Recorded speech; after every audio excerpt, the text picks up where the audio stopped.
Alors bonjour à tous, on va essayer de faire notre première dictée pour de vrai en quelque sorte, hein.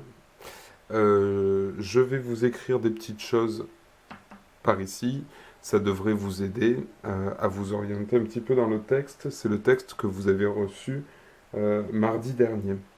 Voilà. Alors ce qui est bien, c'est que avant de la faire pour de vrai, vous ayez un petit peu regardé le texte. Et puis ensuite, par contre, au moment où vous vous mettez à faire les dictées, cachez le texte, d'accord?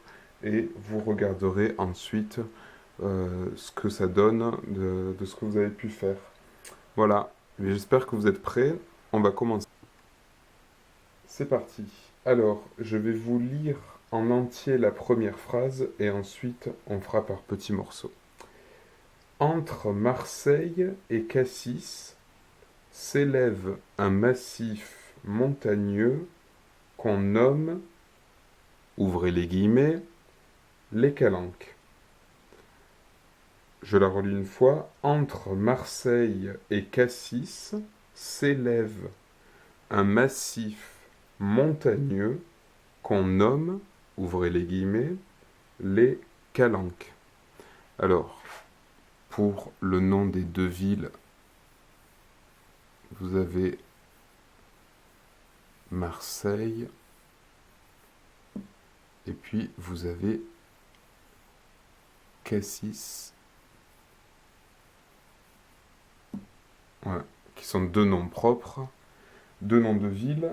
Donc, entre Marseille et Cassis s'élève un massif montagneux qu'on nomme, ouvrez les guillemets, les Calanques. Alors les guillemets, vous les faites de cette manière-là, et je vous écris les Calanques.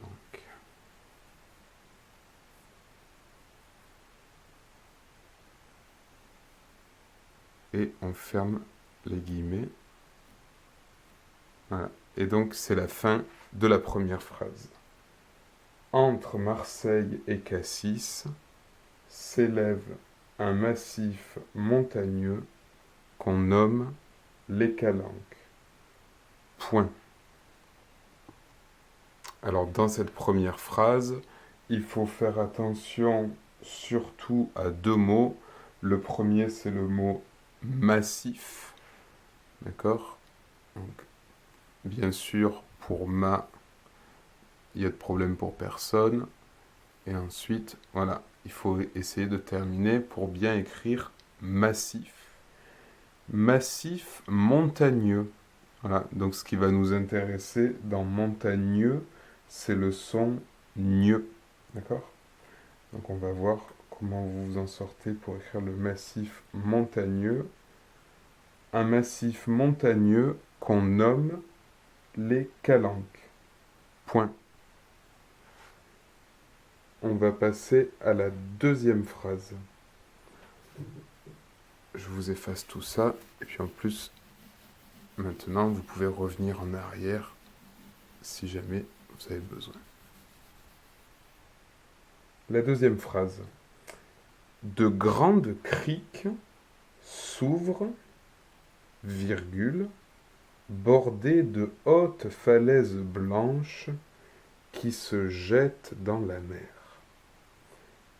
De grandes criques s'ouvrent, virgule, bordées de hautes falaises blanches qui se jettent dans la mer. Alors, ici, je vais vous écrire, ici, vous avez... Donc, je vous écris le début de la phrase. De grandes criques s'ouvrent. Donc, je ne vais pas vous écrire grande, d'accord? Je vous laisse grande à écrire. De grandes criques. Alors, le mot crique, c'est un mot pas très courant. Et regardez bien ce qui nous intéresse ici, c'est de remarquer que le nom crique est au pluriel. Donc je vous laisse écrire grande. Hein, comme ça, vous essayez de trouver comment il faut écrire grande, puisque ce sont bien les criques qui sont grandes. De grandes criques, et là ça va nous intéresser à nouveau, regardez par là, hop, s'ouvrent. Alors, donc du coup, tout le monde arrivera à écrire ouvre, bien sûr, mais ce qui va nous intéresser, c'est la terminaison du verbe de grandes criques s'ouvrent, hein, puisque c'est bien crique ici le sujet, de grandes criques s'ouvrent, virgule, voilà, de grandes criques s'ouvrent, virgule, bordées de hautes falaises blanches, bordées de hautes falaises blanches qui se jettent dans la mer. Alors, je vais vous écrire ici bordées parce que c'est un peu compliqué sinon à accorder. Donc, ce sont les criques qui sont bordées. Alors, de quoi sont-elles bordées? Elles sont bordées de hautes falaises blanches. Alors ici, on va être au pluriel pour tout le groupe nominal, haute, falaise et blanche. Donc bordé de hautes falaises blanches, et vous gardez bien à l'esprit que tout ce groupe nominal ici doit être au pluriel. Bordé de hautes falaises blanches. Qui se jette dans la mer. Alors le qui pose pas de difficulté. Donc ce sont les falaises qui se jettent, et c'est ça qui va nous intéresser toujours ici à la fin. Comment vous allez écrire jette, puisque le verbe doit être au pluriel. De grandes criques s'ouvrent. De grandes criques s'ouvrent, ce sont les criques qui s'ouvrent, bordées de hautes falaises blanches, tout ça au pluriel, qui se jettent dans la mer. Point. On a terminé la deuxième phrase. Et on passe à la troisième. L'ensemble rappelle un peu les paysages de la Grèce. L'ensemble rappelle un peu les paysages de la Grèce. Alors, dans cette troisième phrase, il y a un nom commun que vous connaissez bien, un nom propre, pardon, que vous connaissez bien. C'est le pays qui se nomme la Grèce. Je vous relis la troisième phrase. L'ensemble rappelle un peu les paysages de la Grèce. Point. Alors, s'il y a des élèves qui ont envie de faire une petite pause, on est au milieu de cette dictée. Donc si vous avez envie de faire la suite à un autre moment, ça peut être une idée. Et pour ceux qui veulent continuer, on va donc attaquer la quatrième phrase. La quatrième phrase donc. Dans l'une de ces calanques, virgule, à 30 mètres de profondeur, virgule, le plongeur Henri Cosquet a découvert l'entrée d'une grotte. Alors c'est une phrase un peu plus longue que les autres, on va essayer de la faire ensemble par morceaux. Dans l'une de ces calanques. Alors, je vais vous écrire ici une calanque.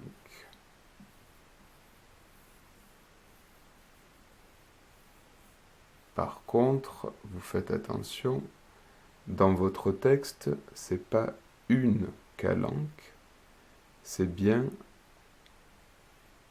dans l'une de ces calanques. Voilà. Donc on écrit bien ici une calanque, mais ces calanques. Et donc, vous devriez penser à quelque chose à la fin de calanque. Dans l'une de ces calanques, virgule, à 30 mètres, à 30 mètres de profondeur, virgule. Alors, vous écrirez bien ici, c'est le A avec accent. Donc, dans l'une de ces calanques, virgule, à 30 mètres de profondeur. Alors, ici, vous écrirez 30 en vous rappelant qu'on ne met pas de S au nombre écrit en lettres, d'accord? 30 s'écrit sans S. Et par contre, vous vous rappellerez que pour mètre, du coup, il y a plusieurs mètres. À 30 mètres de profondeur, virgule. Je vous relis le début de la phrase. Dans l'une de ces calanques, virgule, à 30 mètres de profondeur, virgule, le plongeur Henri Cosquet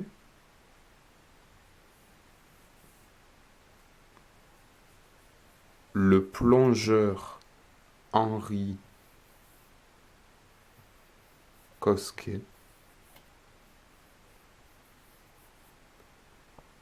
le plongeur Henri Cosquet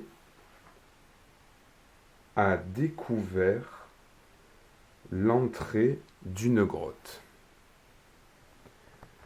Alors, ce qui nous intéresse ici, vous allez écrire le sans difficulté. Plongeur, on fera attention d'avoir écrit plongeur et pas plongueur.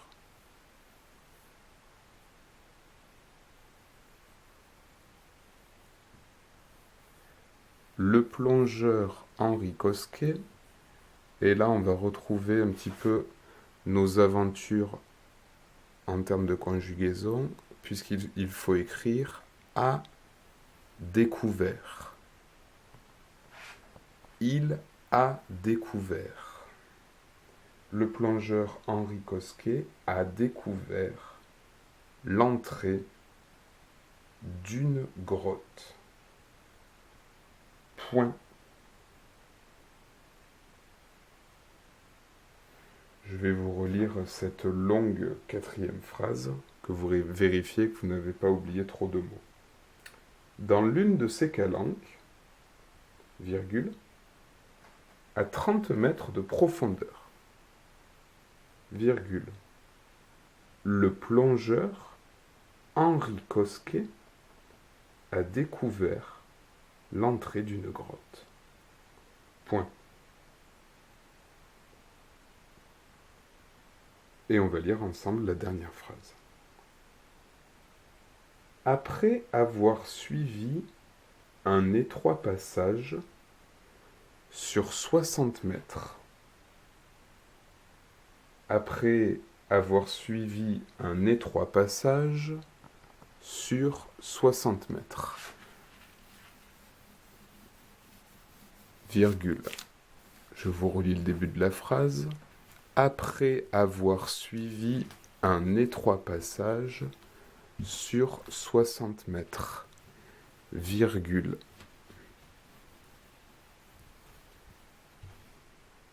Alors, et la fin de la phrase, il a débouché dans une salle au mur ornée de peintures préhistoriques. Alors, Après avoir suivi un étroit passage. Alors, il est important que vous vous arrêtiez correctement sur passage. Il y a deux sons qui nous intéressent. Ici, ça et enfin je. D'accord? Donc ça rejoint ce qu'on a écrit tout à l'heure à propos du plongeur. Après avoir suivi un étroit passage sur 60 mètres. Alors 60, toujours pareil, ne prend pas de S, mais vous tenez bien compte du fait qu'il y ait 60 mètres. Virgule. Il a débouché. Il a débouché dans une salle au mur orné de peintures préhistoriques. Alors attention au « il a débouché », puisque ce sont des choses dont on a beaucoup parlé en classe. Il a débouché. Et ce qui va nous intéresser ici, c'est comment vous allez choisir d'écrire le son « et » de déboucher. Il a débouché dans une salle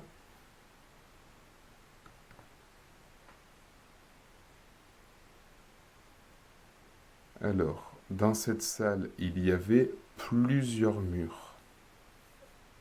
Donc on va bien écrire au ici au pluriel. Mur qui devra être aussi au pluriel. Et enfin l'adjectif orné qui veut dire décoré. Donc là aussi vous allez retrouver le son et, mais cette fois il faudra bien penser au pluriel puisque ce sont les murs qui sont ornés. Au mur orné. Alors, orné, je vous donne le début et vous n'avez plus qu'à écrire né en le mettant bien au pluriel. Au mur orné de peintures préhistoriques. Alors, pas de difficulté pour écrire peinture. Si vous voulez, je vous donne le début de préhistorique.